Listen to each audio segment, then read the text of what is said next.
Halo teman-teman semuanya, balik lagi di kelas front-end bersama saya Arsadi. Di video kali ini kita akan belajar gimana caranya menampilkan gambar, audio, dan video di HTML. Nah, pertama-tama untuk mengambil gambar kita butuh tag img. Kalau kita enter, dia akan ada tag image kayak gini. Terus di sini ada atribut src sama atribut alternative text-nya.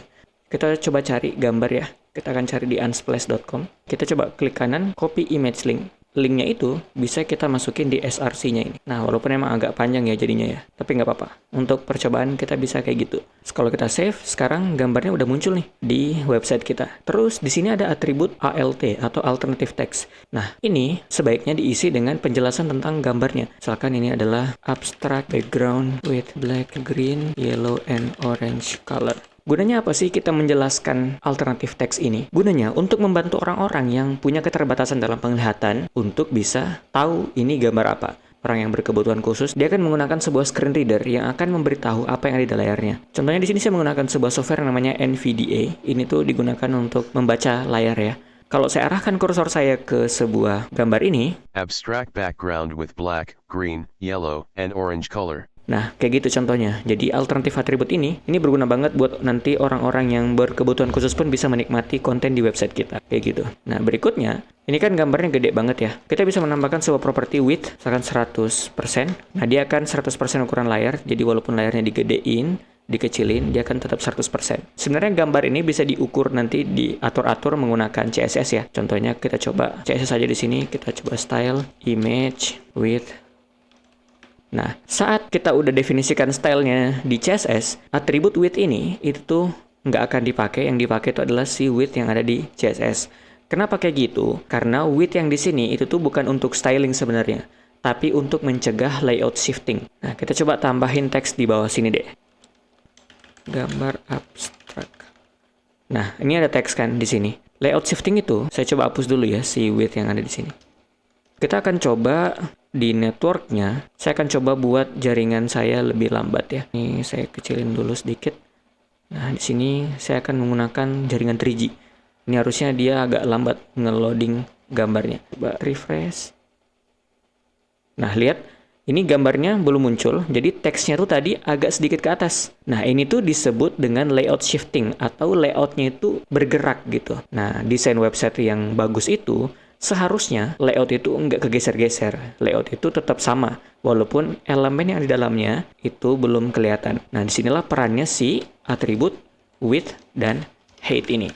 Nah, kalau kita tentuin, misalkan width-nya adalah 200 pixel, height-nya misalkan 100, sekarang kita coba ya. Kita coba refresh lagi.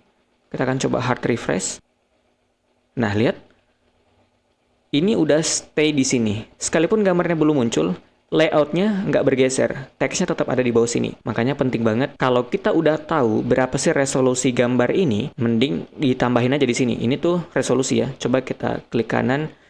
Kita open image in new tab. Nah, di sini harusnya ada nih informasi tentang resolusinya. Nah, di sini kalau saya hover ke atas, teman-teman perhatiin ya, 700 kali 467. Kita bisa tambah nih 700. Height-nya 467. Coba kita style-nya kita hapus dulu. Nah, ini adalah ukuran aslinya. Nah, dengan kita tambahin width dan height kayak gini, terus kita coba kasih style, image, width-nya 100%, height-nya auto. Nah, sekarang setelah saya kasih style kayak gini, ini juga udah ada atribut width dan height-nya. Kita hard refresh. Nah, lihat, gambarnya belum muncul, tapi teksnya udah nggak bergerak lagi, karena emang kita udah mendefinisikan resolusi dari gambar ini berapa sih, jadi di layoutnya nggak akan bergerak. Nah, kita juga bisa kasih misalkan lebarnya 50%. Kita bebas nih melakukan styling sebenarnya. Nah, sekalipun kayak gini, ini kan lebar gambarnya sekarang setengah dari layar ya. Kalau saya refresh, ini teksnya akan tetap di sini, gambar kita nanti akan muncul di atasnya. Kayak gitu. Itulah kenapa perlu atribut width dan height ini untuk mencegah layout shifting. Nah, itu. Berikutnya, kalau teman-teman misalkan memang mau membuat sebuah caption pada gambarnya, sebaiknya gunakan sebuah tag HTML yang namanya figure dan fig caption. Caranya gini, buat sebuah tag figure, enter, nah si image ini, itu kita masukkan ke dalam tag figure. Di bawahnya image ini kita panggil lagi sebuah fig caption. Nah, fig caption ini boleh menampung si paragraf kita, kayak gini. Kenapa sih harus menggunakan fig caption? Nah, kita udah pelajari sebelumnya kalau ini tuh penting semantik HTML supaya elemen ini dianggap sebagai sebuah kesatuan. Kalau tadi paragraf doang kita taruh di bawah image tanpa ada dibungkus figur dan fig caption ini, itu tuh nanti akan dianggap sebuah elemen yang tidak berkaitan. Jadi ini image sendiri, gambar sendiri, yang di bawah tuh paragraf sendiri. Kayak gitu. Oke, untuk gambar ini udah selesai. Nah, berikutnya gimana caranya kalau kita mau nampilin sebuah audio nih, sebuah musik atau sebuah instrumen lain di website kita. Nah, caranya teman-teman bisa menggunakan sebuah tag yang namanya audio. Di sini akan ada src-nya. src-nya ini berisi link di mana sih audionya itu berada. Nah, di sini contohnya saya dapat sebuah file audio nih. Kita tinggal masukin aja ke folder VS Code kita. Saya drag aja masukin ke folder ini. Kita bisa preview. Nah, jadi gimana caranya kita bisa ambil audio ini? Kita bisa panggil aja nama filenya di sini.